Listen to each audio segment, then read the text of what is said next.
Hello and welcome to our live video covering Mars. So I see somebody here. Thank you so much. Let me know if the streaming is going good because as you can see, I'm in the mountains right now in Santa Cruz or just outside of Santa Cruz, and there's been nonstop flooding and it's just been raining for probably about a week now. So I'm not sure. Let me know if the sound is good and you can hear me okay. And we will go ahead and get started. So, first off, I want to mention that Mars is the planet of, known as the planet of war. It's a combination of Eris, who is known as the god of war, and Eros, who is known as the god of desire. So those two archetypes combine together to form our archetype of Mars.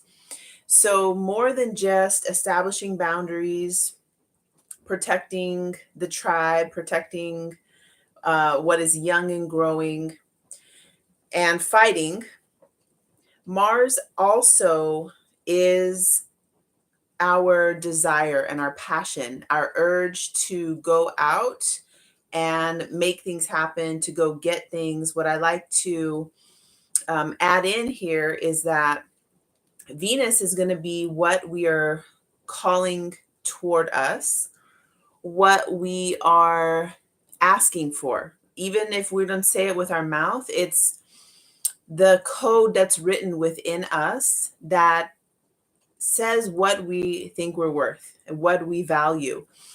And so that is going to be the how we draw things toward us. And it's also what it is we want to draw toward us.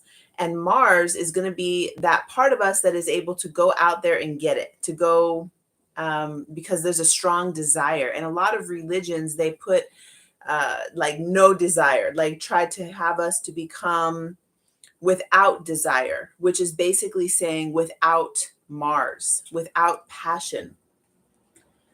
And without that desire and passion, we don't have an individual sense of I want. We don't have that. Of course, I think we do have it. We just maybe repress it or feel guilty about having that. So, okay, so Mars started the current cycle in May of 2022. And so Mars cycle is about 776 days, I believe. Basically, it's 25 to 26 months. It's not as perfect as the Venus cycle and as perfect as I would like it to be for my own understanding. It has more of what's known as an elliptical cycle. So it's not, so we can't pinpoint it and say, like what I like to do with Venus. If I meet somebody who is in a age of multiples of 8, I know that this person is in a Venus cycle, and it's easy for me to understand what things, what phase of life they're going through and what kind of things might be going on. But with Mars, it's not so easy. We do have the 2-year-old first Mars initiation, and this is where kids are learning to say no. And it's very beautiful because this is where their individual sense of self is exploring the world and deciding what they don't like, what they don't want. And there's a strong no. Aside from that, 14, 15, 16, somewhere around that age range, there's another exact Mars return. Hello, Justin. So can you hear me? Thank you so much for coming. So basically it's complex. The Mars cycle is complex. The Mars archetype also is complex because it's more than just you'll see if you Google search Mars, it's going to say the planet of war. But it's not just war. It's establishing boundaries, protecting the boundaries. It is desire, it is passion, how we go get what Venus wants, what we would fight for, what we would stand up for, how we fight for it, how we stand up for it. So Mars, you want to look at Mars to start to answer some of those questions. And the most basic thing that when people get a reading with me, the basic thing, this is very simple, is to ask, what is it that I would fight for? What is it that I would stand up for? And that is going, if you don't know your chart, I like to ask people who don't know their chart, because usually they will say things that are that indicate the sign their Mars is in. So now, I mentioned that this Mars cycle started in May of 2022, and we had a major transition when Mars reached opposition with the sun. The sun was in Sagittarius. This happened on December 7th. Sun was in Sagittarius and Mars was in Gemini. The degree point is slipping my mind right now. I'm learning to become a walking ephemeris and remember all the details, but it's very hard because there's many things to remember every single day. So I don't have it like that. But anyway, the basic principle is that so here's the sun. Mars reached all the way to a perfect opposition. This is the farthest away that Mars can get from the sun. So at that point, we start. That's not true. That's not true. We started the retrograde in, I believe that was in September. But the furthest away that the sun and Mars can get from each other is an opposition. And this is a major turning point in the Mars cycle. So I think I already mentioned this, that the cycle that we are in now will end. That's going to be May 2024. So 2 years. Some other things I want to mention about this cycle is that Mars had it's going to have still, I believe it's 2 more interactions with Neptune. So I have been here in this flood pretty much since the flood started. And I've been thinking, what could this be related to astrologically? And I keep seeing Neptune. Neptune has to do with deluge and just floods and massive amounts of water. And then today, when I was going over the Mars synodic cycle, I remembered and read that we've had already, where Mars and Neptune made a challenging opposite square, 90-degree angle with each other. And there will be one more in March. So a big part of the cycle that we're in now with Mars and Gemini does include a challenging alignment with Pisces, which has to do with the dissolution of boundaries. Mars wants to fight and protect the boundaries. Pisces wants to dissolve the boundaries. So this challenging alignment is kind of asking us to, I almost want to say, like, define or redefine, because we're in the retrograde today. Retrograde is going to end tomorrow.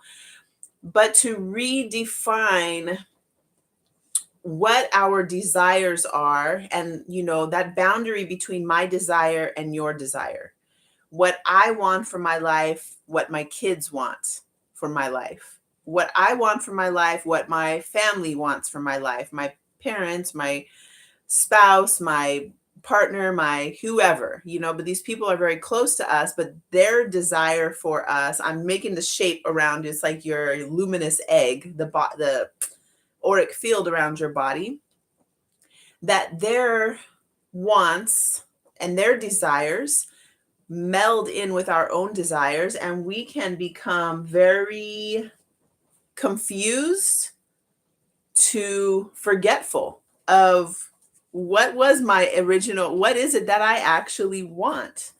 I'm just going to clean this camera. And I also feel like the things that we want are probably changing so much since this retrograde started in Gemini. So let's cover Mars in Gemini.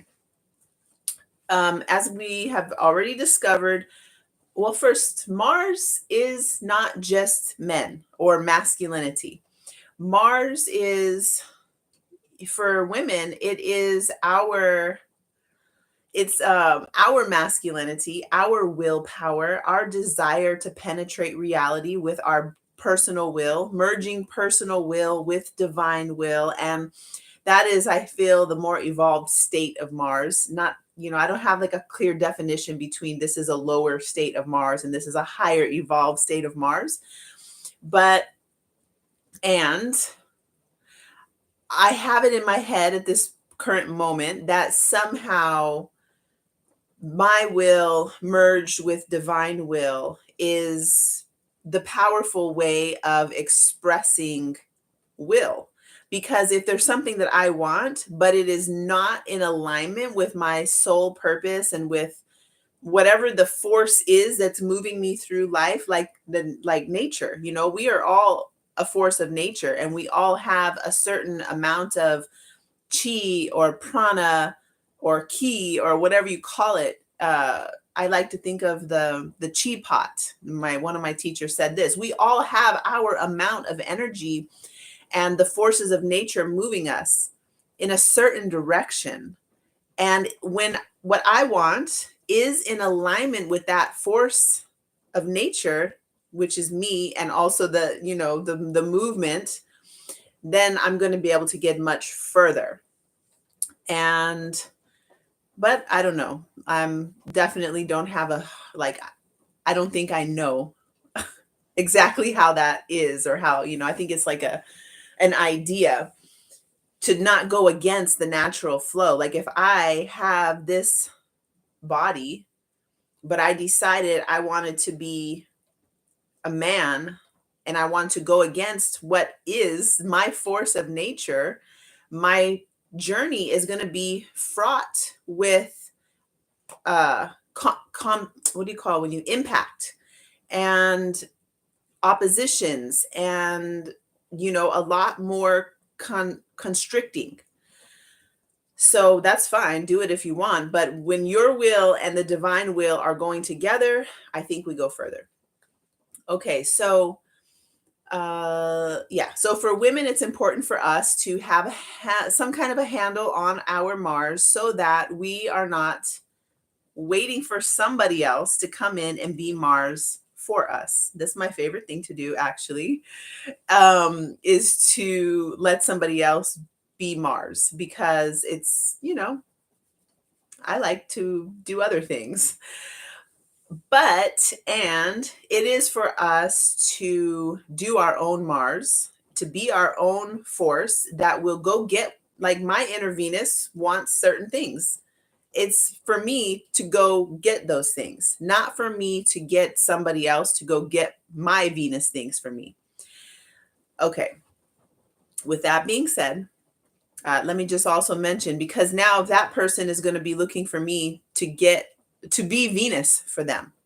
And then we just end up with a lot of tangled up relationships. And I don't know, maybe they work for some people. I see people who seem to be living very well, where the wife doesn't want to make phone calls, so the husband makes all the phone calls and has all of the conversation. But what do you say if there's a problem and I have to pick up the phone? Like when I was in the Navy, somebody would come in my office and say, I have this problem. And the first thing I was trained to do was start to dial the number of somebody who was going to be a support person to help with the problem the person had.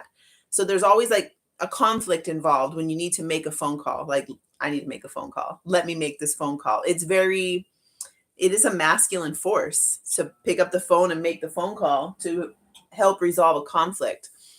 So I've seen people who the wife never has to resolve the conflicts. The husband will always do it. And the wife has other things that she does that he doesn't want to do. So that works, I guess. For me personally, I'm like, ooh, What I would rather is for me to notice that I don't like making the phone call, and then to watch my husband or partner do it a couple times, and then for him to like train me so he could be like, okay, here, babe, you do it now. And so that I could practice building that part of myself. Okay, so in Gemini, Mars has the force of information, communication. That's so nice that I just used the metaphor of the conflict on the telephone, because that is very, very much like Mars in Gemini. The other analogy that I always think of with this is we used to call it in the Navy I can't remember. Justin, maybe you remember. We used to say like a pen warrior, or like, because basically the person who would write the paperwork could change your life.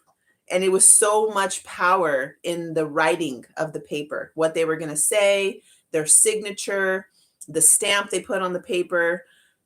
So that's Mars and Gemini. It's the force of the word, the force of a decision that was made. And how does the decision get made? Through communication, through a trial, through bringing in different data, and then coming up with some conclusion. And then once that's written in, it can be very desk jockey, keyboard warrior. We had another phrase for it in the military. You know, if you were going to get in trouble and they were going to write you up, like getting written up is how do you call it when you have getting written up is a penalty, not a penalty, but I don't know, it's bad. And you can get in a lot of trouble, and you can lose money, you can lose pay, you can lose a whole bunch of things.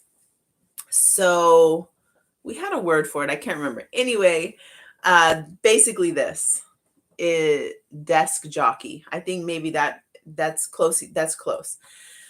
So Mars and Gemini, but since it's been retrograde, there has been a backtracking. And because of these challenging alignments, we've had two so far with Neptune, it has been very sleepy. Like, it's hard for me to get on here and talk right now because the weather, I haven't seen the sun in like, really a whole week. I have not seen sunshine. And I know for you, Justin, for other people who live in parts of the world that generally don't have sunshine, it's not that big of a deal. But for me, it is a huge deal. I'm just sleepy and tired, and I don't feel so charismatic and engaged with life. I'd rather just read books and drink tea. So we got the tea part right here. So that connection that Mars is having, a 90-degree angle to Pisces, has been bringing this sort of wet blanket feeling. Like when you want to get started on a project or you want to get going. What is this sun you speak of? When my skin starts to get like this yellow color, and my eyes aren't even open fully. I'm like, it's just rainy and cloudy, and I've just been I probably got mushrooms growing in my boots right now. Yeah, so we've been having this, like, if you feel the urge to get up and start something and to go do something, or to call the person, or definitely call the person, make contact, reach through letter, writing, text messaging, or somehow reaching out to somebody. There's this feeling of like, oh, but maybe, because Pisces, that's so much how Pisces is. And then add in Neptune in Pisces, and it's completely like, I did it in the dream realm. So that should be enough. If this person doesn't feel me reaching out to them in the dreams, well, maybe it wasn't meant to be. So there's been a lot, and it's been a long time, right? This has been going on. Like the planet has been in Gemini. It will be 7 months. And the retrograde, was a retrograde period. Was it 3 months long, or I don't really remember when the retrograde started. Uh 6 to 8 months. Let's see. I don't remember. And Mars out of bounds. Yeah, I pulled it. I'll share this with you in the group, in the Telegram group. This video is not public. It's just for everybody who's in the Telegram group, but I'll share this article from my teacher because it has all the key dates of what's happening with the Mars cycle.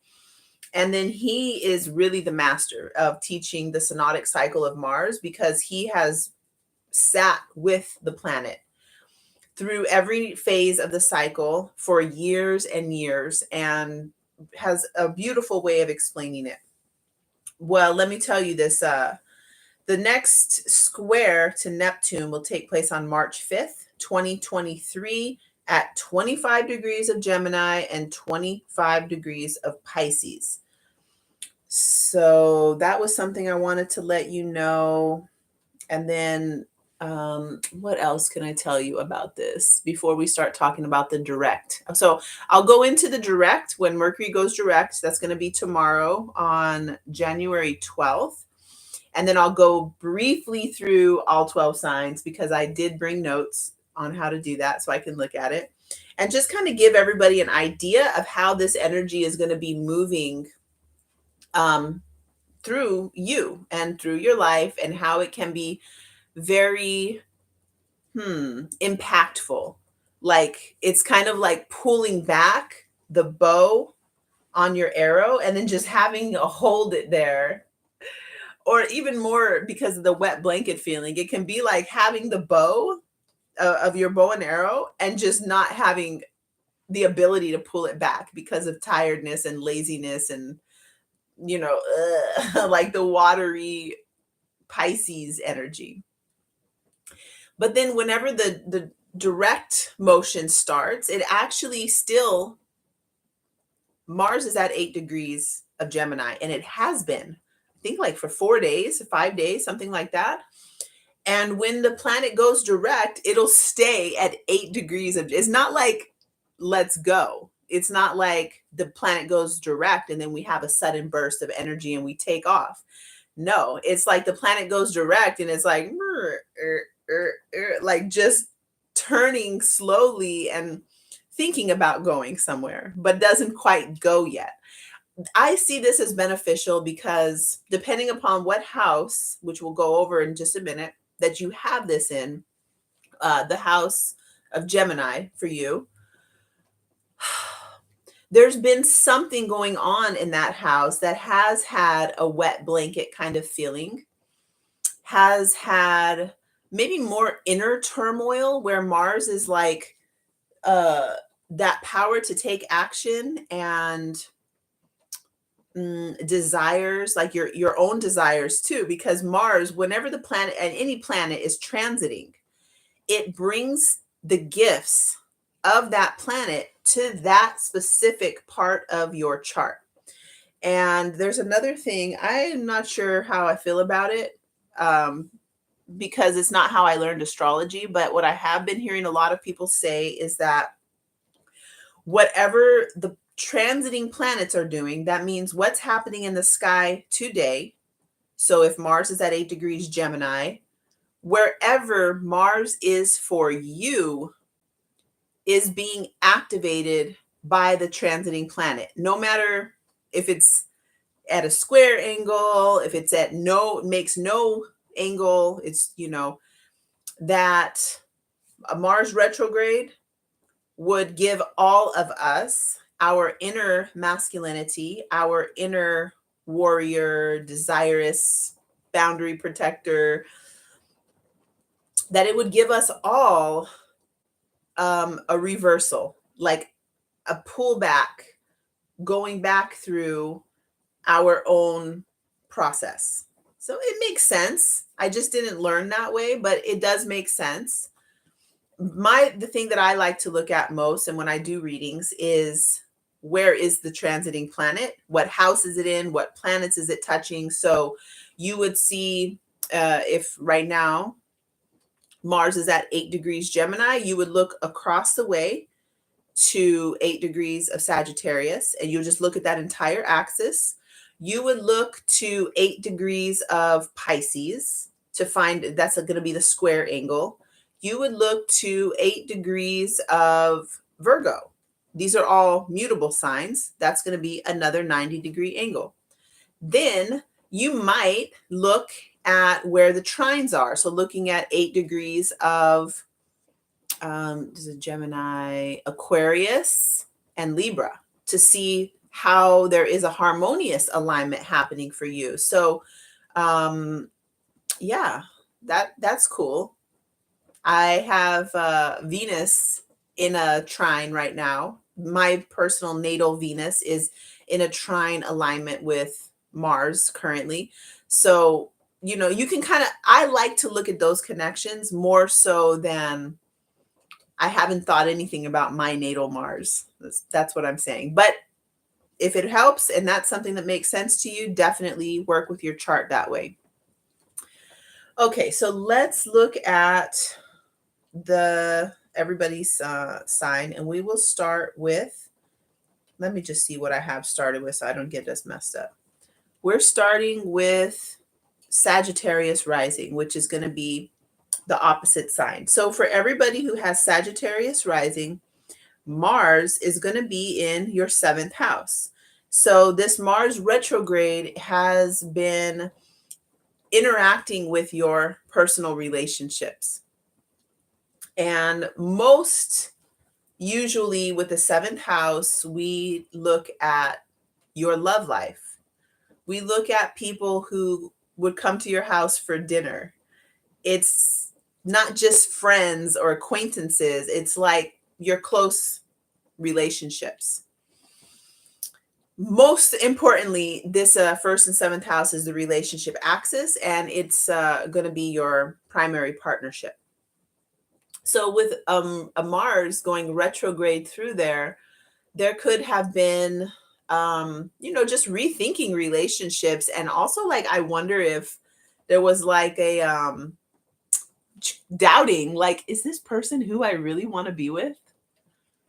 Or if you're single with Sagittarius rising and you have 7th house, well, you do have 7th house Gemini if you have Sagittarius rising, and you're single, you may have been looking back to past lovers with the retrograde of Mars in your 7th house.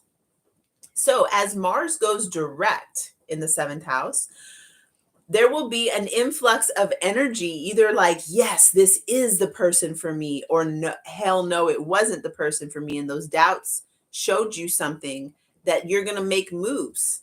And please don't do it because I said so. I've had this happen, like people who I read for them and then they like changed their whole lives. And I was just like watching them like, wow, you just changed your whole life based off of a reading I gave you. Okay.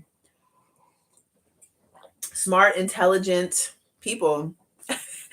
And maybe it is because astrology does speak to our psyche and to our intuition. It's something that maybe, you already have known, but then you hear it and you're like, damn, yes, that is it. So as Mars goes direct in your 7th house for Sagittarius rising, there is this movement of whatever it was that you realized and learned, of taking action toward either changing the dynamics of your relationship, getting out of the relationship, or going all into the relationship. I love when that happens too, when people are having struggles in the 7th house and one of them or both of them is like, I'm just going all in. I'm sending her roses every day.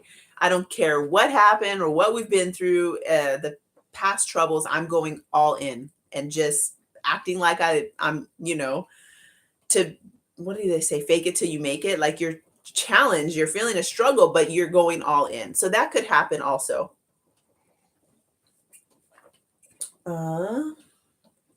Let's look now to people with Capricorn rising. Capricorn rising has Gemini. I have to look at this. Like I just said Sagittarius is the 7th. Obviously, because mathematics, Gemini would be in the 6th house, but I still have to take a long time to look at it.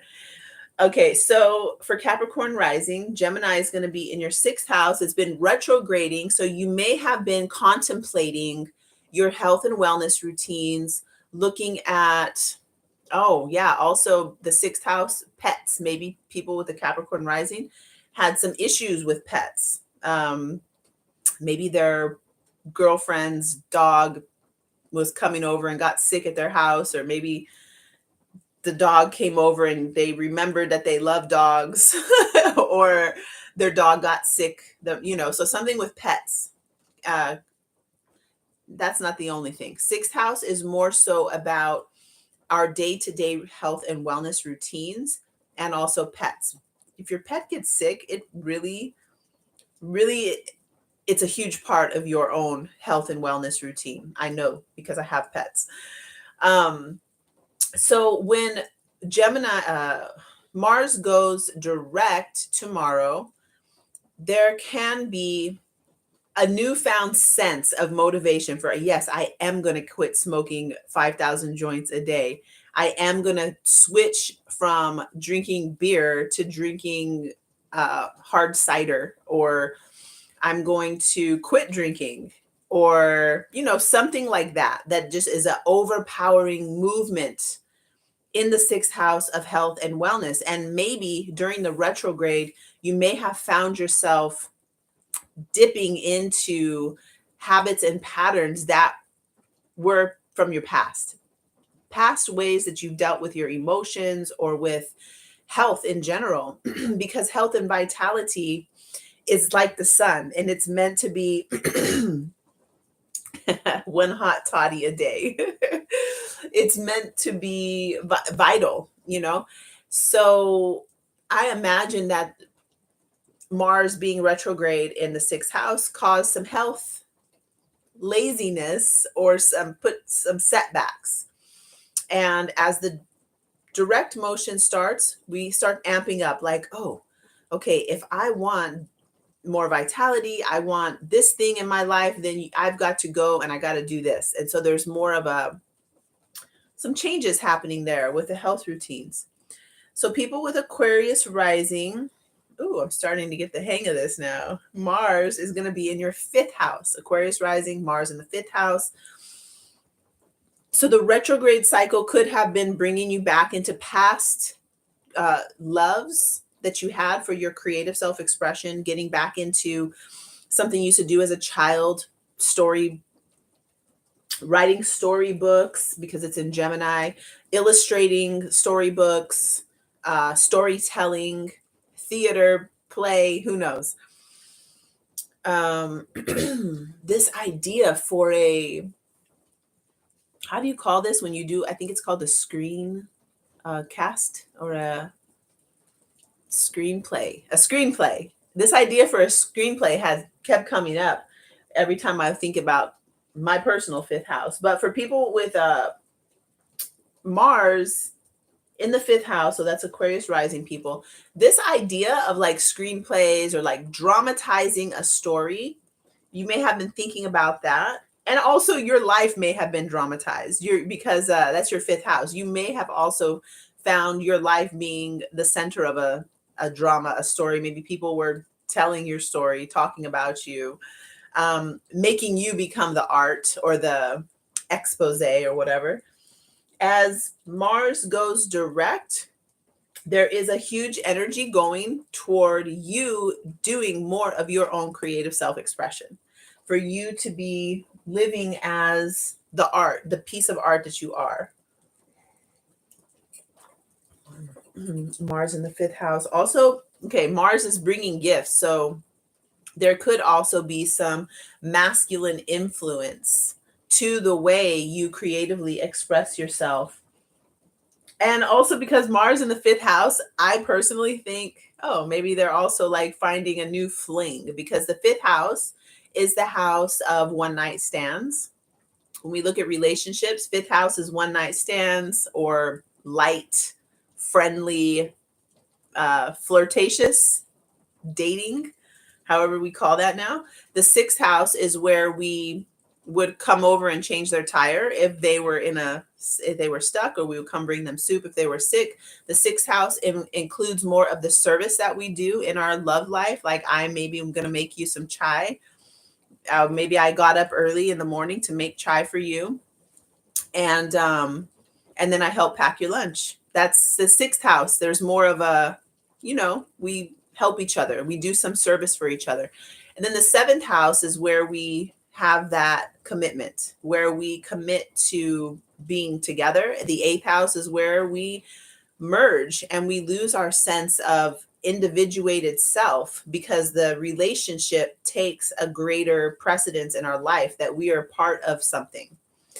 So, okay, fifth house. So, people with Aquarius rising, maybe there's going to be some movement of that desire that moves you into some like short term, flirtatious, creative not one night stand, but short term relationships. Not to belittle them, because I know that those can be very, I don't know, impactful. I mean, I've had was a 5-day nightstand, 6-night stand. And it was impactful. So, okay. So now people with Pisces rising, you have Mars in the fourth house, which could have been bringing this sense of, yes, this sense of noticing home, noticing how is my home, how do I want my home to be, maybe even a little deluge, like the water, because the fourth house does have to do with the womb also, and our emotions about home.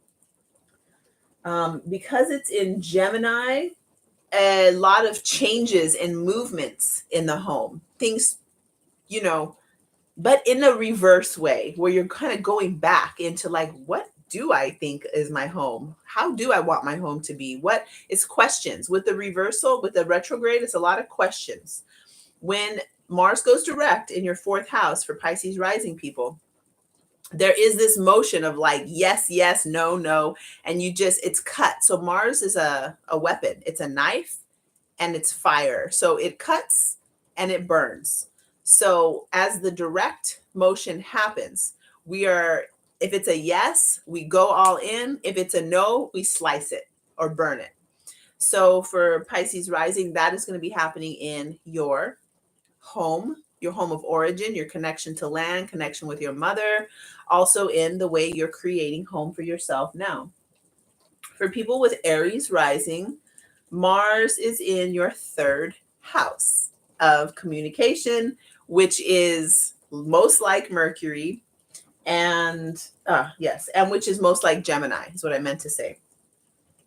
The third house is most like Gemini in that they both have to do with siblings, communicate. The reason siblings is here in the third house for people listening with Aries rising, it's because that's the first interaction that we have with somebody who's not our parent, who helps us to identify who we are.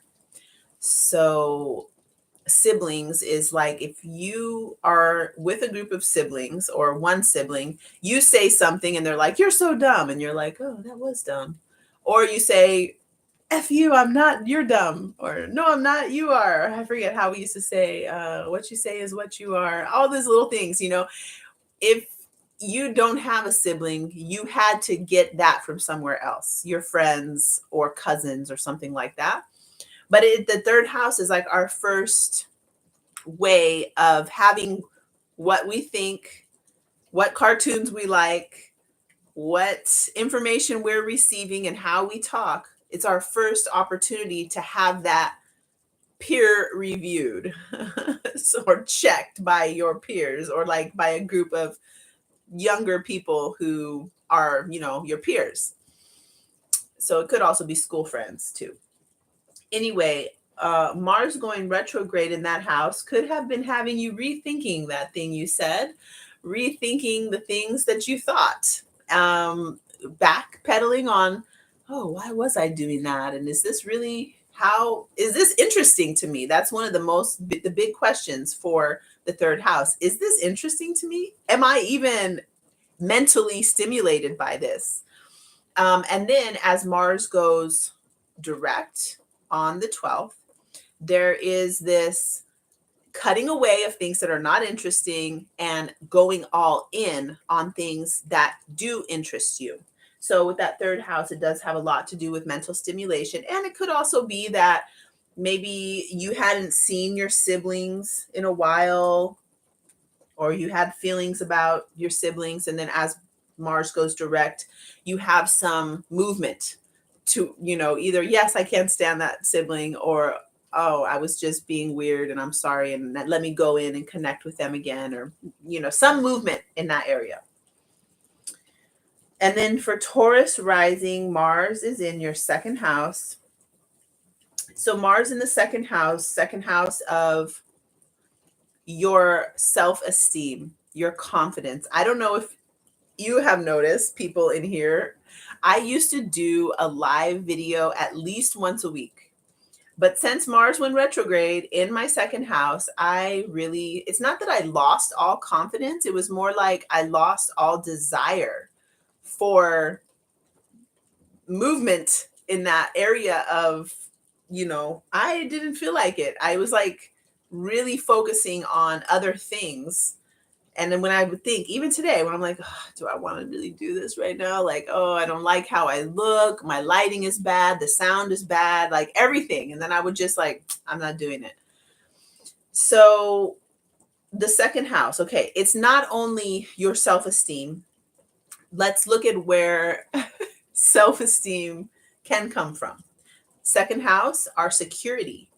Do I have enough food? Do I have enough stability? No, not stability. What's the word? Trust, security, trust in my security. Do I feel confident and safe and secure? Aw, you're so sweet. And so what makes people feel secure or confident is the basic things. Do I have these basic things that I need? Do I have them? And so there's a lot that comes up in the second house that's related to your money, to your food, the kinds of food. Like I will tell you, I did not eat elaborate foods during this retrograde cycle. I normally will I love to cook, make, elaborate to me means that there's more than just two ingredients. During this phase, I was like beans and rice, beans and grits, grits and seaweed. It's like two ingredients, grits and avocado. That's not normal for me. Normally it's like more elaborate, but there's been like a drawback, a pullback of like, what can I have? What do I want? What makes me feel secure? And time management, that's another huge thing in the second house, because your pleasure, luxury, all these things do take up time. So as Mars goes direct for people with Taurus rising, there will be like, oh, yes, I actually do like more elaborate meals with 5 or 6 different ingredients, and the time that it takes to prepare that for myself. And then cutting away things that are not, I feel like with the retrograde though, there was a lot of things that got cut away anyway. Like a lot of things were taken back.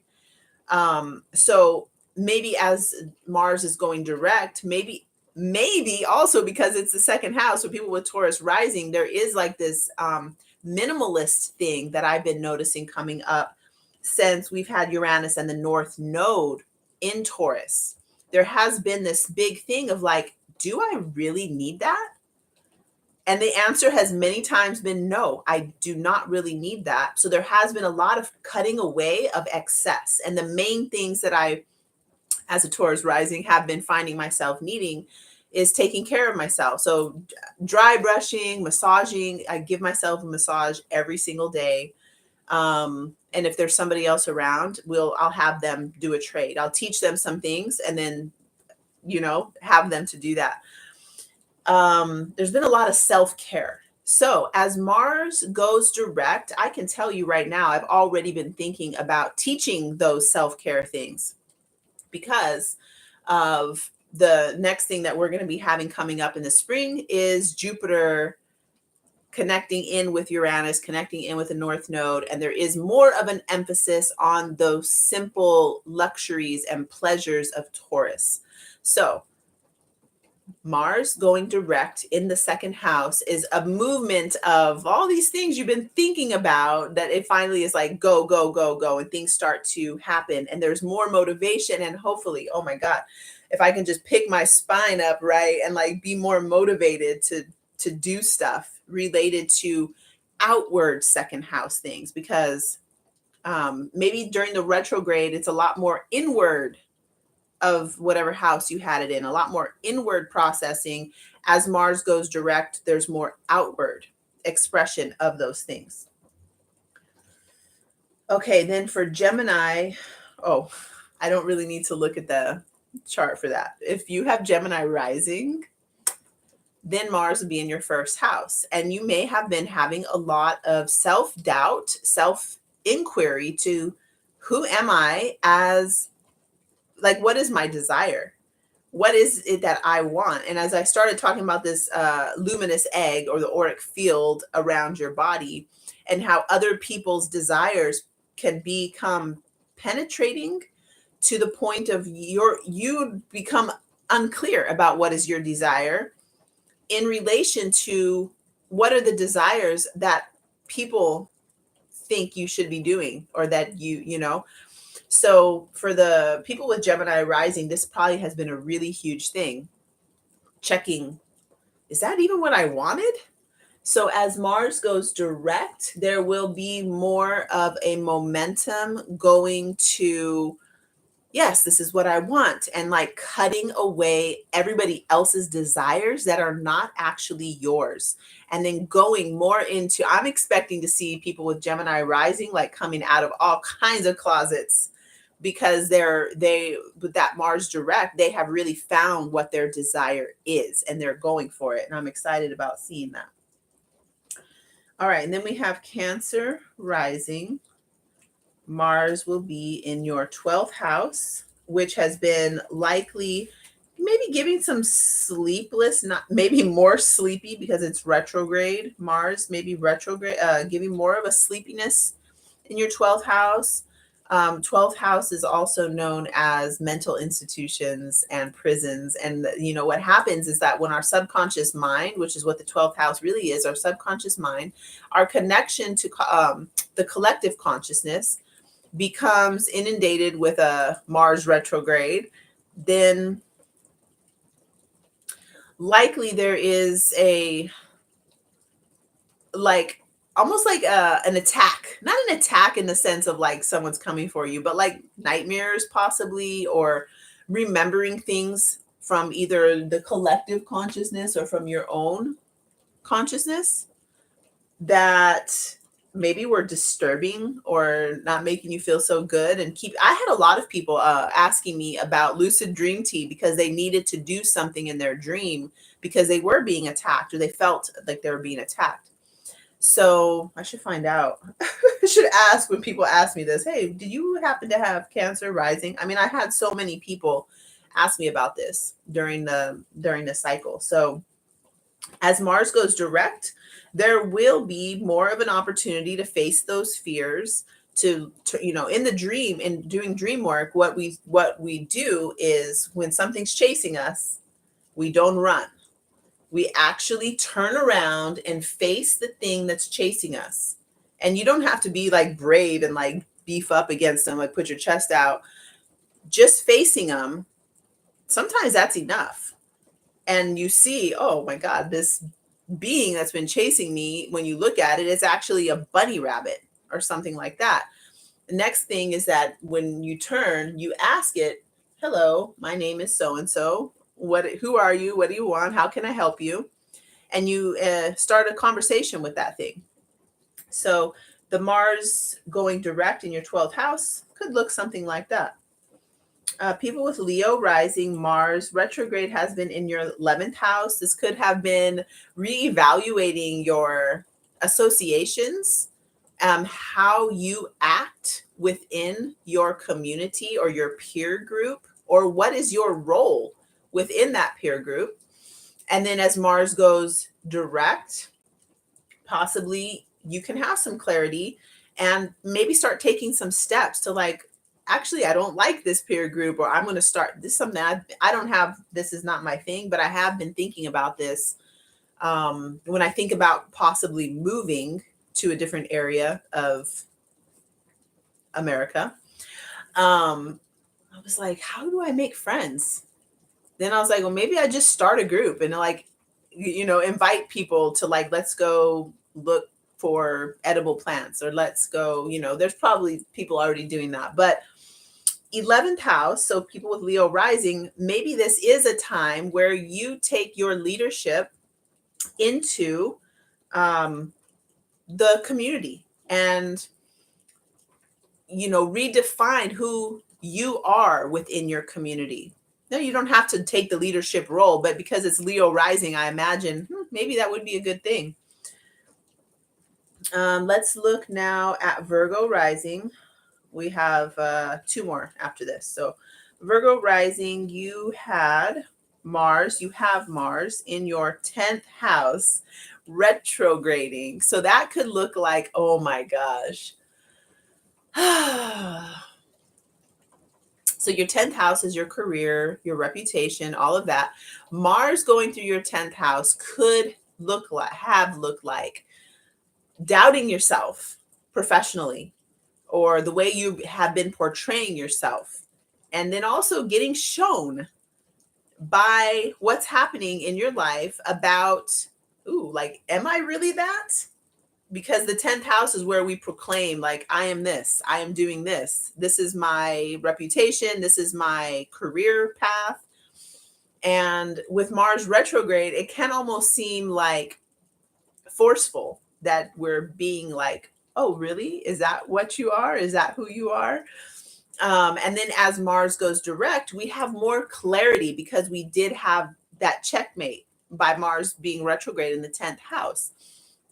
Okay, so you had the time to think about it and to see, is that really my job? Is that really who I am, how I am in service to the collective? Is that how I'm doing my service work? And then as Mars goes direct, you have more clarity and you just go do the thing. Like somebody told me this the other day. It was really helpful for me. It had to do with identity.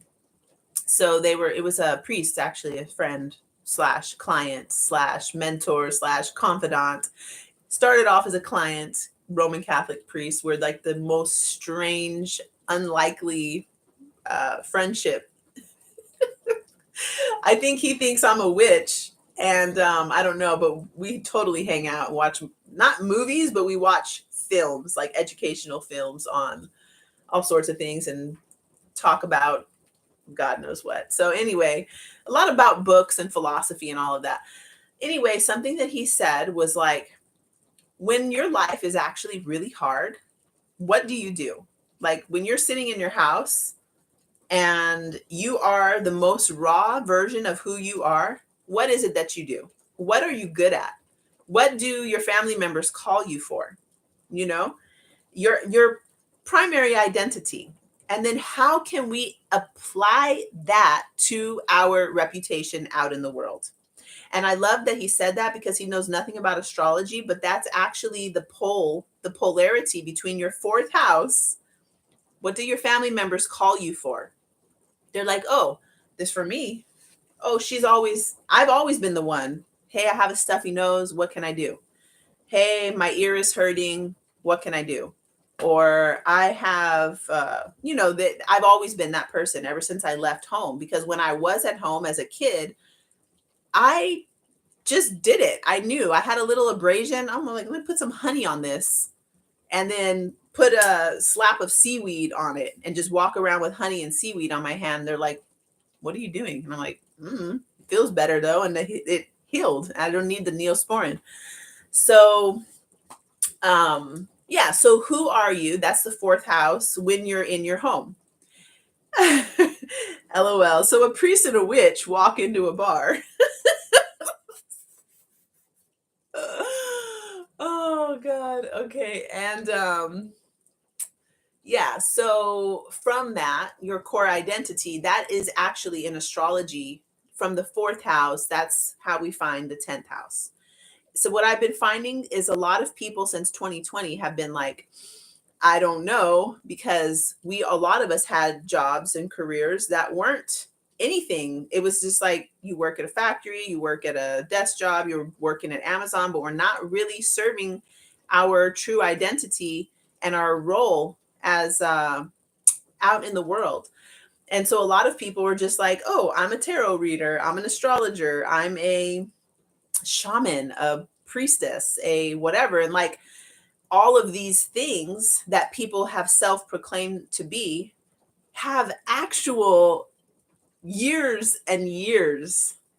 Herbalists in some cultures have to study for 20 years before they can even treat a person or to call themselves an herbalist. It's like crazy that people went to a 6-week herb course and then they're like, hello, I'm 20, I'm an herbalist. So anyway, that was a big thing that I was on at the beginning of the year. I was like, what the hell?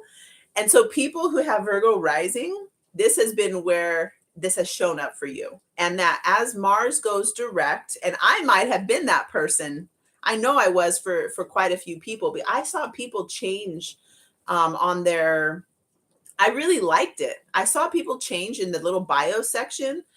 Um, the like 20-year-old herbalist change it to saying herbology other than saying herbalist. You know, like I call myself an astrology reader. I don't call myself an astrologist because, or an astrologer or whatever, because that's an actual like profession that people have initiations and there's like, how do you say it? Mentorship, like to become like my school recommend not recommends you don't get your you don't finish until you've done mentorship, and then there's ongoing mentorship. You have to get that anyway.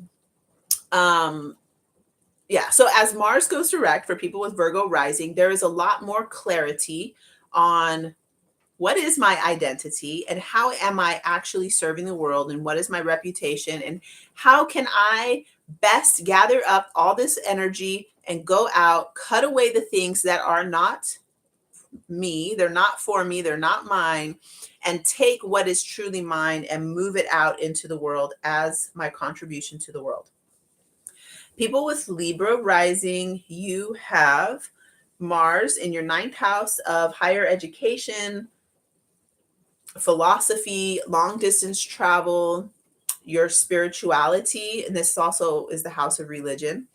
So Mars being there, Mars retrograding could have looked like um I'm seeing this like going back into time, like, oh, I'm studying Egyptian philosophy or ancient Kemet, or I'm traveling. I saw a lot of people go to Kemet, to Egypt this year. I should ask them, hey, do you, by chance, do you have Libra rising? Because Libra rising, Mars is in your ninth house, wanting the desire and the passion to re-understand or to learn, to relearn, to reconfigure, um, connection to philosophy and religion. And there's a lot of long distance travel involved in creating our philosophies for our life. So as Mars goes direct, there could be this newfound spirituality, this new path of your own, like a unique path of, maybe it doesn't look anything like the basic religions or ways that we've the word fundamentalist religions or spirituality, or the nabs, the new age bullshit, as Tom Kenyon calls it, of what has become the philosophy of our current time. So Mars going direct in your ninth house for Libra rising people can be like you taking your desire and moving it out and maybe creating a new philosophy, or I would hope, maybe teaching us, helping us to see something about, um, seeing something about some new opportunities for expanding our consciousness, expanding our mind. And there's travel involved. So hopefully new opportunities for travel. People with Libra rising, I don't really see them the ones who set up like, we're going to Bali for a retreat on this particular topic, but it could be something like that. And maybe they're taking people to some obscure place other than Hawaii, Bali, India, like other than all the normal places people will take retreat groups to. Maybe it'll be something like, we're going to go look at cornfields in middle America because I've never been there. We're going to look at, I don't know. I remember when I was a kid, my mom's sister took us to Philadelphia or Pennsylvania or something like that to show us like old battlegrounds. And that was terrifying at the time, but it was also kind of cool because I had never been there before.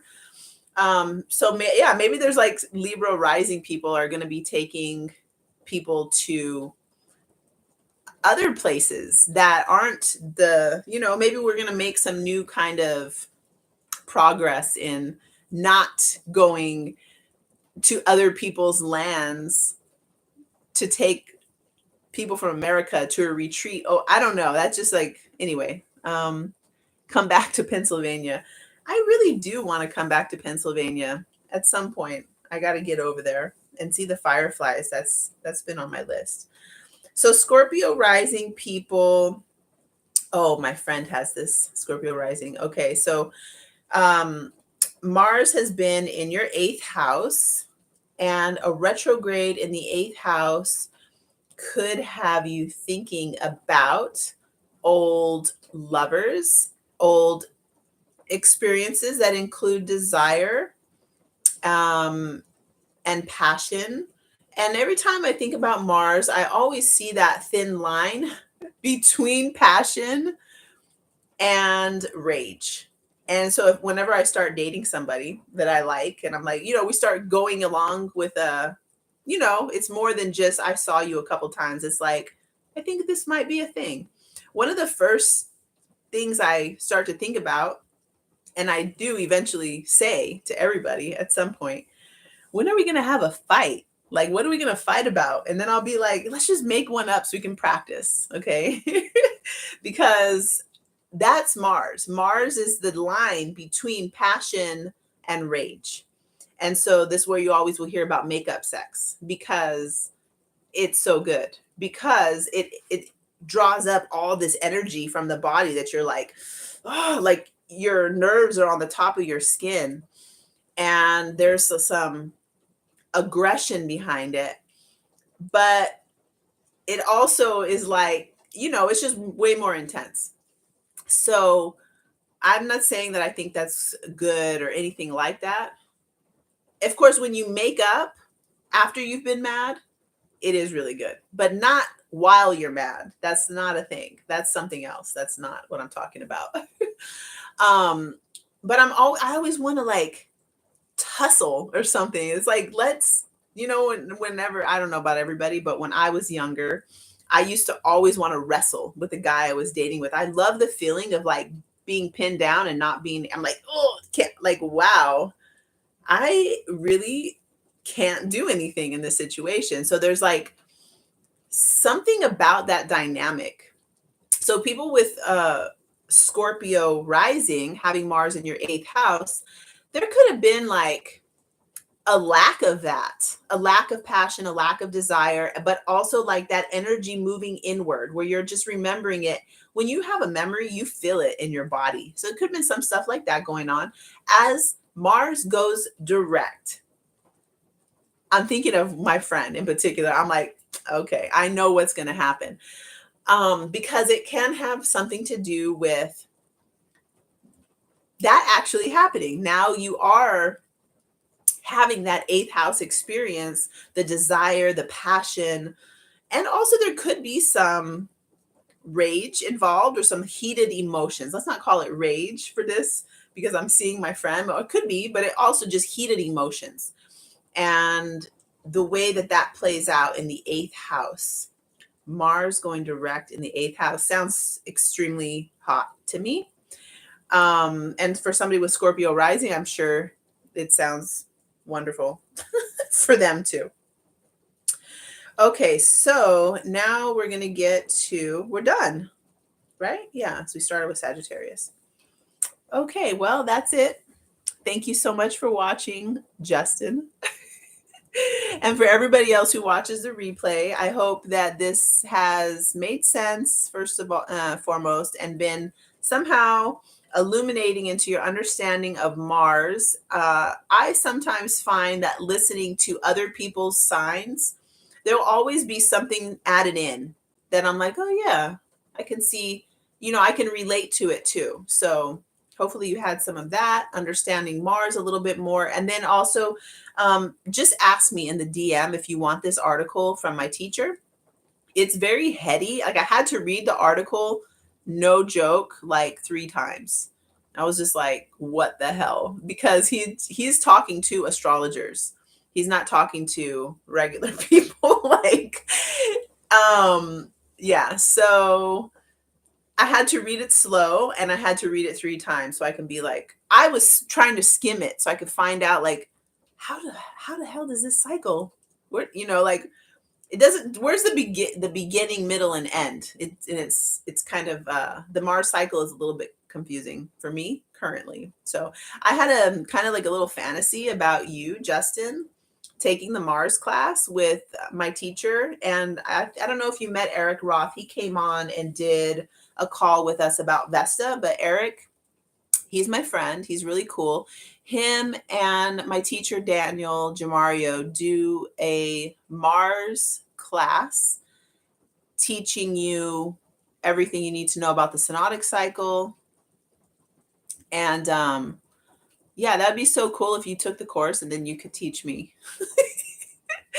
I might not take it. I want to take it, but I'm also like, oh my God, I just have my head wrapped around the Venus cycle and the moon cycle. And I'm just like, not sure I want to add in Mars just yet, but maybe I will. Ugh. But I would love for you to do it too, Justin, especially because I feel like your astrological knowledge is pretty good. Like you know it. And I think that would be cool for you too to go through. I don't know if they do. You know what? Eric does a Mars initiation cycle. So at every phase of the Mars cycle, you guys do something. You have some sort of like a ceremony ritual type thing to honor the movement of Mars in relation to where Mars is on your chart and what your Mars archetype is. So one thing that you all may or may not know, because I talked about this a lot with the Venus cycle, is that whatever phase Venus started her synodic cycle in is going to be the overtone. So like when I was born, Venus started the synodic cycle, means the sun moon conjunction happened in Scorpio. But it was when Venus was in Aquarius is when I was born. So it's like Scorpio overtone with the planet being in Aquarius. So everybody has that. And then it's the same for Mars. So Mars, for me, Mars was in a Leo cycle. And so the overtone, the cycle started in Leo. And then when I was born, Mars was in Pisces. So during the class that my friend Eric does, he takes you through, teaches you about everything about your Mars signature. And then you guys like do some ritualistic type things to like honor the movements in the Mars cycle. So, all right, that's enough. Thank you so much. And I look forward to talking to you again very soon.